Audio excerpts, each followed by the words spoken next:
I wanted to bring today's episode to the podcast talking all about the right diet that can improve your AMH levels. Many times we think that the AMH level is our destiny and there's nothing we can do to improve it. We see the levels go up all the time. And today we're talking about specific diet strategies you can start right now to improve these AMH levels. Let's go. I'm Sarah Clark, founder of Fab Fertile and your host. I believe the functional approach is the first step for anyone on the fertility journey, and my aim is to help you get pregnant naturally. Today, we're digging into the specific diet that you need to know to improve AMH levels. This episode is for you if you're not sure what to eat to improve AMH levels, you're confused about all the contradictory information and advice, but you know that your doctors are missing something. You've already been eating a healthy diet, but you want to take targeted steps to improve your biomarkers, especially AMH. This is your year to get pregnant and you want to know the exact steps to improve your AMH levels. Thanks so much for listening. I'm so thankful that you're here. Make sure you hit subscribe or follow. And if you know someone else who's on the fertility journey, please share this podcast with them.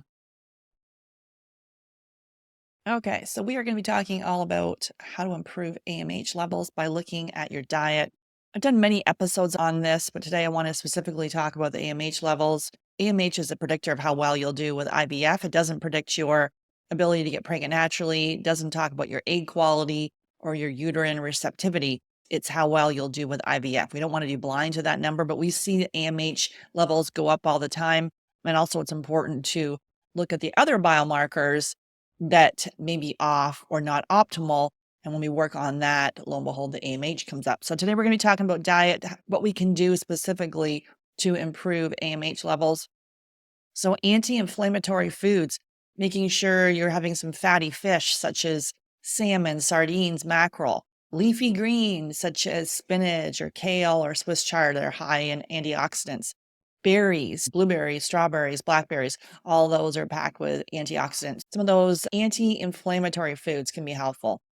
Incorporating healthy fats. This is key for anyone for good health, but especially on the fertility journey. And so we need to make sure that we're getting enough fat. A lot of times we were on this low fat diet, right? So you need to incorporate healthy fats. I think a lot of us know this, but having avocados, nuts and seeds, olive oils. We can do grass-fed butter if you tolerate dairy or ghee, duck fat, tallow, so beef fat, and then organ meats. We need to be careful on the dairy piece here. So we have people do an elimination diet, taking out the top allergens. So dairy, gluten, soy, corn, peanuts, eggs, processed sugar, alcohol for 10 days, and then systematically reintroduce and see exactly how you can tolerate dairy, because usually we have people take out dairy for 60 to 90 days, and then we will do food sensitivity testing. So if you've done all that piece, potentially you may be able to introduce some grass-fed butter. I literally have been dairy and gluten-free for 14, 15 years now. And just recently, after my trip to Italy, where I can eat dairy over there, but over here it just doesn't work for me. Coming back to Canada, I started introducing grass-fed butter, and now I seem to be able to tolerate it. And it's really helped my gut microbiome. But you need to take it out first for a period of time, like we said, 60 to 90 days, and then reintroduce it. So the whole idea here is to reduce inflammation in your body. But there's lots of other fats to bring in to cook with duck fat, with tallow, adding organ meats. I've done a podcast episode on that where you can take some supplements if you can't tolerate, because if you're trying to have liver or so there's a supplement you can take for that, which I'll link in the show notes for the supplement that we like. So those are some incorporating healthy fats is key. Protein, making sure you're getting enough protein. This is something that we work with couples for months on, because a lot of times we are not getting enough protein. So you want grass-fed beef, pasture-raised chicken, caught fish, such as salmon, sardines, mackerel. And then you can also consider eggs. We do like people to take it out for a period of time there. So like we did that elimination diet, the taking out dairy, gluten, soy, corn, peanuts, eggs, processed sugar, alcohol, 10 days. Many times people are like, what am I going to eat for breakfast if I don't have eggs? There's lots of options, and a lot of it is having more protein. You can make sausages or beef patties, things like that. For the egg piece, many times people are intolerant to the whites, to the eggs. So you need to be able to take that out and then systematically reintroduce, see how that impacts your body. And then maybe, because a lot of times for people are wanting to have choline and they're pounding down a bunch of eggs, but maybe you're intolerant to them. So we need to be very careful on that one, but they can be a good source of protein. Dairy, a good source of protein. We need to make sure that we're not intolerant to it. So taking it out for that 10 days, systematically reintroduce, keeping it out for 60 to 90 days, tweaking it with food sensitivity testing. So with dairy, if we've gone through that process, we might be able to bring it back in, starting with the grass-fed butter. Legumes such as lentils, chickpeas, black beans, nuts and seeds, almonds, walnuts, chia seeds, flax seeds. We got to be careful on the nuts. If you're dealing with any kind of digestive issues, nuts could be too harsh on your digestion. And so many people that are vegetarians and vegans and they're having a lot of nuts, if you've got digestive issues that you know of, gas, bloating, diarrhea, constipation, you really got to dig deeper into potentially taking these out for a period of time. I know I went through a period of time where I took them out for 2 years and I wasn't having, because I started getting intolerant to, I had a problem with almonds and I had a problem with cashews. Then as I healed my gut, I brought them all back in. I haven't brought back in almonds yet because almonds, was eating so many almond products. I'm baking with almonds and the almond butter and then and just having too many almonds, which the body is not meant to have that many almonds. And then almonds made me throw up. And I don't want to go through that again. So I haven't brought them back in. But all the other nuts that I took out for a period of time, I brought back in. So we need to be careful about the nuts and the seeds and the seed. This is a very individualized approach. And then also soy, when we're bringing that, it can be a good sorts of protein. We like miso or tempeh. Be careful. There's a whole bunch of soy junk out there that is not recommended. So those can be good for protein. So determining your protein level. So aiming for 1.2 to 2.2 grams per kilogram of body weight. So if you weighed 130 pounds, you'd aim for anywhere from 70 to 130 grams of protein. So it's probably way more than you think. Send a message to hello@fabfertile.ca. We have a whole protein guide that'll walk you through this with some recipes. So hello@fabfertile.ca. Just put in the subject line protein and we can send that guide to you. You want to eat a variety of whole grains. You do want to avoid gluten. We can play around with the dairy piece. We don't play around with the gluten. We see people that have low AMH and high FSH, premature ovarian insufficiency, diminished ovarian reserve. We see them with non-celiac gluten sensitivity.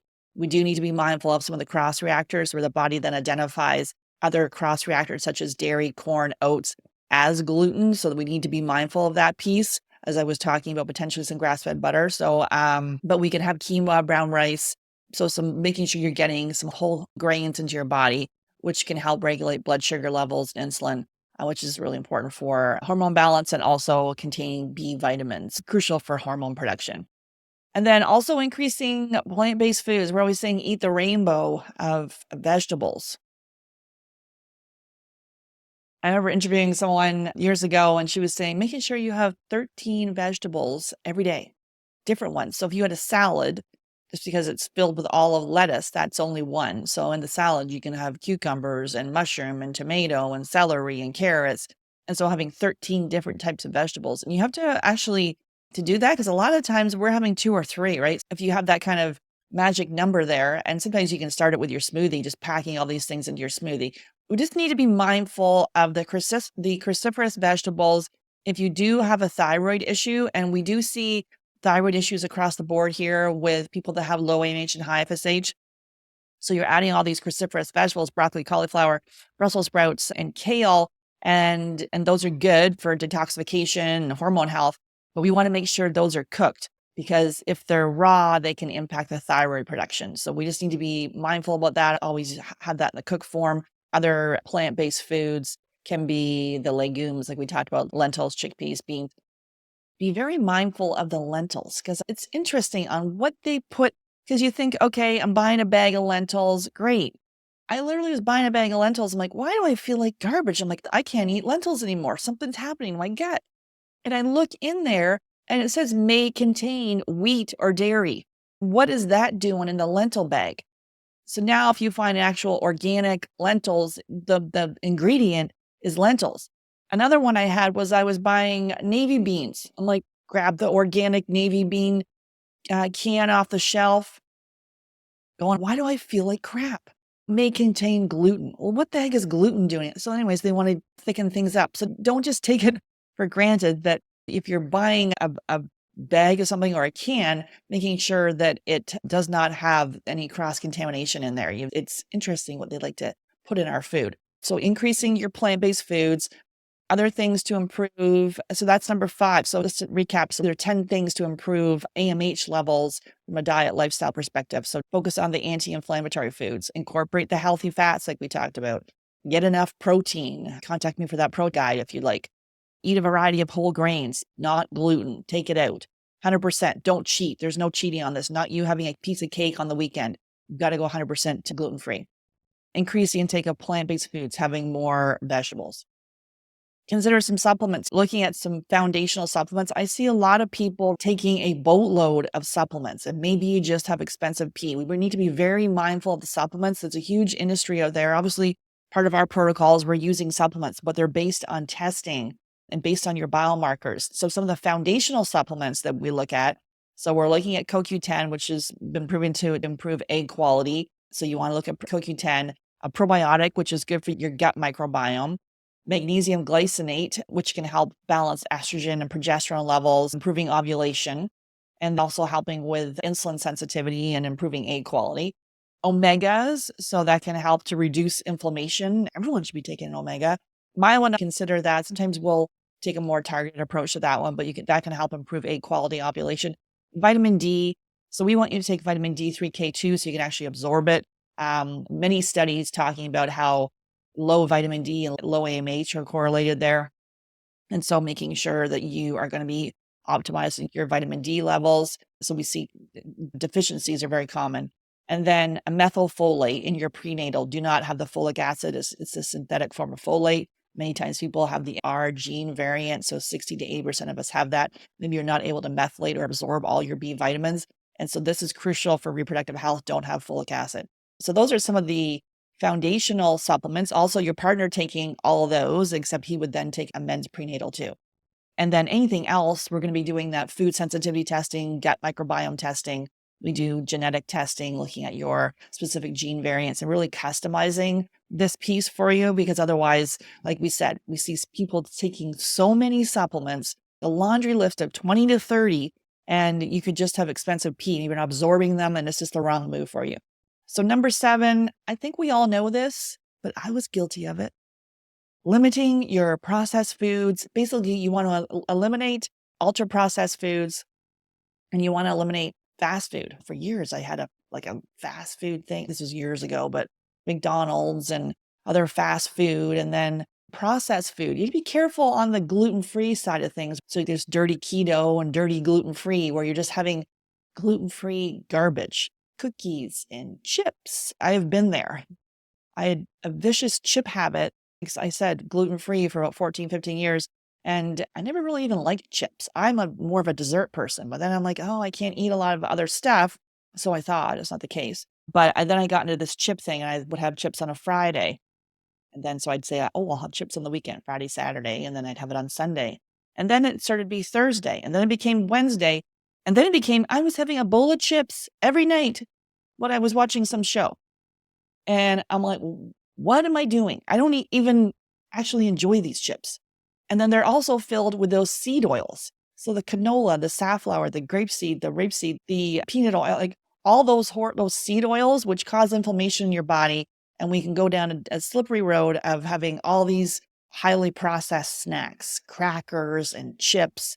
So there's some options that are good there that you can look at that have minimal ingredients, but just stay away from the ones that have the seed oils in it, because that can increase inflammation in your body. And then you want to avoid the sugary drinks. I think a lot of us know that. You want to avoid fast food, processed oils, all this junk, and refined carbohydrates, so the white bread and all the sugary cereals. So limiting that piece. No ultra processed foods and no fast food. We just wanted to have, it's basically grass-fed meat, organic poultry, wild-caught fish, half the plate veggies, and then having some nice oil like we talked about. So olive oil, or you can do coconut oil, or you can cook it in the tallow, so the beef fat, or the drizzle olive oil on it, things like that. So it's having a nice things that are naturally gluten-free and dairy-free, and not going down these snacks of the gluten-free, dairy-free, because everything's labeled now, gluten-free. If it's got a label on it and telling you to eat it, chances are it's probably not a good idea. Maintaining a healthy weight. I don't really talk a lot about the weight piece because when you start eating naturally good foods, the weight will be a nice side effect. Sometimes people do struggle with weight. So it is to be kind to yourself, to give yourself grace. And if it is something that you're struggling with, that's where the genetic side of things, we can really help to personalize this for you. But the biggest thing is making sure to start your day with more protein and fats, and you'll get off this blood sugar roller coaster and you'll be more satiated. If you start the day with a cereal, start the day with a muffin or refined carbohydrates, then your blood sugar tanks and then you're hungry and you just keep going the whole day. Or we don't eat all day long. We only eat one meal a day. And the body takes that meal and puts it to fat. So it's the healthy weight side of things it's a nice side effect of you focusing on your health and being kind to yourself. And so we help to personalize that for you. But if that's something you're struggling with, it can be top of mind. But we want to have the focus here as we prepare for your baby is you feeling good, you feeling healthy and not putting this, because sometimes we can go into this disordered eating piece and we have people to help with that too. If you're under eating or over exercising, we see that. So under fueling. But it is to be able to shift the mindset piece on this of adding more healthy foods rather than being this very restrictive side of things. Because you can go into a restrictive eating pattern of just eating all this healthy foods. And then that becomes that orthorexia piece where you'll only eat something healthy and you'll never touch anything that's bad for you. So we want to be mindful. I see people doing very restrictive diets for years. Oh, I've been on this I don't eat it. Don't a whole laundry list of things they're not eating. That's not good either. The whole idea is we do the elimination diet. It's short term. We're healing the gut. You should be able to bring in most of those foods. The reason we're doing the food sensitivity test is we're being able to fast track this for you. Number 9 is staying hydrated. You really want to have half of your body weight in ounces of water per day. So if you weigh 150 pounds, that's 75 ounces of water a day, which ends up being about 9 cups or just over 2 liters of water. I didn't really used to drink a lot of water. And now the more water I drink, and then actually you get a lot of water in your vegetables too. The more I drink, the more I need it. And if your pee is dark, you're not hydrated, right? You don't want it to be so clear that it's see-through, but you want to be able to stay hydrated. So having that analogy there based on your weight and based on that'll give you the number of cups of water you should have a day. And starting out in the morning, 2 glasses can knock that off the list. Avoiding excessive caffeine and alcohol. So typically we work with people do the elimination diet. We don't have you take out caffeine at the same time. It can be too much. You can have withdrawal symptoms. Having said that, we do want you to eventually start reducing your caffeine intake, going from full caffeinated to do half your coffee decaf, half regular, down to decaf, down to green tea, down to herbal. And so that's usually over the course of 10 days. And so even your REI, your reproductive endocrinologist and fertility specialist is going to tell you to reduce your caffeine. And definitely with the alcohol, I've got many people that are like, I'm eating this healthy diet. And then what's happening on the weekend? We're like binging on drink. We're going out, we're partying, we're having drinks with maybe for work or with friends, or we're having 2, 3, 4 glasses. Alcohol can be like poison going down your throat and impacting your gut microbiome. If you're on the fertility journey, really minimizing or eliminating, if possible, your alcohol intake. And this is you on your own journey, depending on where your partner is on this. It's not about you nagging him or vice versa, him nagging you. If we're going out with people, maybe we do want to choose a cleaner alcohol. So like potato vodka, or you can do a tequila, or maybe you can do a spritzer. You need to be careful of wine. Sometimes there's histamines in there that can cause reactions. You want to go for organic wines. And so it is not about you suffering while everyone else is drinking and having fun. There's all kinds of mocktails you can do. There's a whole sober curious movement where you can try some adaptogens for drinks there. But it is to reduce or eliminate alcohol, and same with caffeine. There's other things we can do. If you're doing the energy drinks or the drinking soda or pop, definitely want to do the same protocol over 10 days to reduce it, having more water. It's about crowding it out. If you're having more water, you don't want to have these. Also with the alcohol, if you're craving it, it could be your neurotransmitters there could be low. And if we start to work on that piece, maybe because of your dopamine, maybe you're just like, I need to have that to relax. So there's other things we can do to help with that. And so those are the 10 things that we need to do to improve AMH levels. And so I'll just recap here. So focus on the anti-inflammatory foods, incorporate healthy fats, add in more protein, eat a variety of whole grains, making sure they're all gluten-free. Increase your plant-based foods, so your cruciferous vegetables, making sure those are cooked. Consider some supplements to take, but don't overdo it. Looking at the foundational ones, anything more, you can look at testing.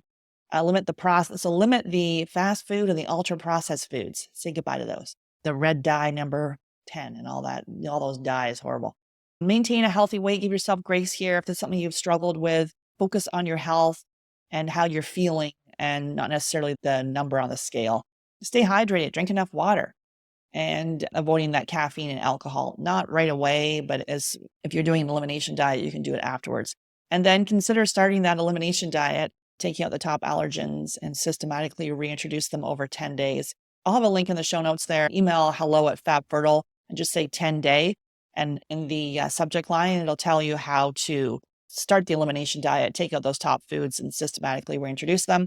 If you're ready to take a targeted, customized, functional approach with your fertility, they can book a call. You can go to hello@fabfertile.ca, subject line fertile, and then we'll ask you a few questions, see if you're a good fit, and then we can hop on a call. So take care, everyone. Start making some changes to your diet today.